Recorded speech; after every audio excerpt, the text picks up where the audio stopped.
7C news में आपका इस्तकबाल है। आइए बढ़ते हैं आज के दिन भर की बड़ी खबरों की जानिब। हैदराबाद में मुस्लिम नौजवानों के लिए आईटी पार्क का केसीआर ने किया वादा। अक़लियती राय दहिंदों को अपनी तरफ करने की कोशिश में जुमेरात के रोज़ केसीआर ने कहा, दोबारा इक़्तिदार पर आने के बाद हैदराबाद के करीब इंफॉर्मेशन टेक्नोलॉजी यानी आईटी पार्क कायम करेंगे। हल्के महेश्वरम, जहां सबिता इंद्रा रेड्डी मुकाबला कर रही है, पार्टी के इंतखाबी जलसे से खिताब करते हुए कहा कि हिंदू और मुसलमान मेरी दो आँखों की मानंद है और वो सबको साथ लेकर चलते हैं।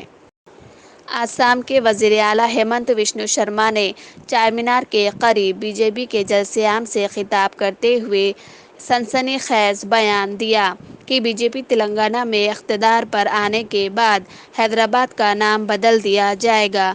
हैदराबाद से बदलकर भाग्यनगर रख दिया जाएगा। बहुत जल्द यूनिफॉर्म सिविल कोड बिल मुतारिफ किया जाएगा। चीफ मिनिस्टर आसाम ने यह भी रिमार्क किया कि एक शख्स की एक ही बीवी होनी चाहिए। रियासत तेलंगाना में होम वोटिंग का 1/3 से ज़्यादा अमल मुकम्मल हो गया है। इसके लिए इलेक्शन कमीशन ने 29,268 अफराद को इजाज़त दे दी है।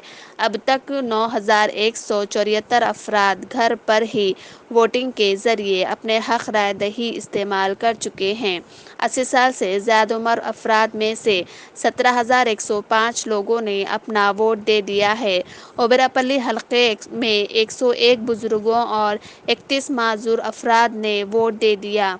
इस दौरान सिटी पुलिस कमिश्नर संदीप शंडालिया ने आज इलेक्शन कमीशन की एक मीटिंग में हिस्सा लिया और तेलंगाना इलेक्शन को शफाफ बनाने और दीगर इंतजामात के सिलसिले में तबादला ख्याल किया। तेलंगाना इलेक्शन कमीशन के चीफ इलेक्टोरल ऑफिसर विकास राज ने मीडिया से बातचीत की और कहा कि 30 नवंबर को इलेक्शन के सिलसिले में तमाम तर इंतजामात मुकम्मल कर लिए गए हैं।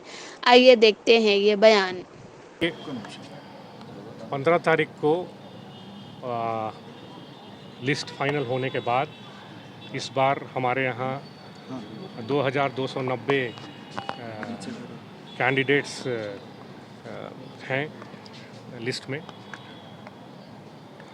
119 कॉन्स्टिट्यूंसीज़ के लिए इलेक्शंस हो रहा है। तो सारे हमारे बैलेट पेपर्स प्रिंट हो गए हैं, including postal ballot papers. EVMs तैयार हो गए हैं। बहुत सारे कॉन्स्टिट्यूंसीज़ में 15 से ज़्यादा कैंडिडेट्स थे, इसलिए हमें एक से ज़्यादा बैलेट यूनिट लगाने की ज़रूरत पड़ी। एक कॉन्स्टिट्यूंसी में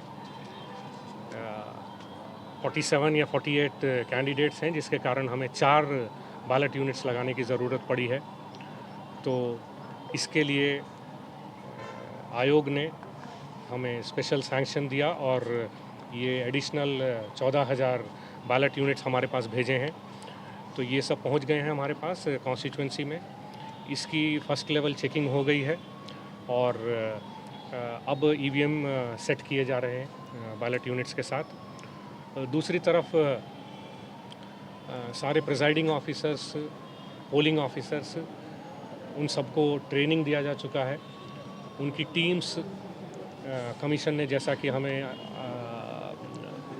आदेश दिया था उसके हिसाब से रैंडमाइजेशन करने के बाद ये टीम्स भी बनाई जा चुकी हैं। तो ये सारे टीम्स को अब फाइनल एक बार ट्रेनिंग दी जाएगी। डाउट क्लियरिंग सेशन कह लीजिए उसे, ट्रेनिंग तो 2 बार ऑलरेडी दे चुके हैं। उस डाउट क्लियरिंग सेशन के साथ उनको फैसिलिटेशन सेंटर में वोटिंग करने की सुविधा भी दी जाएगी। उसके बाद फाइनली हम लोग 19 तारीख को डिस्ट्रीब्यूशन सेंटर में इन लोगों को भेजेंगे। और दूसरी तरफ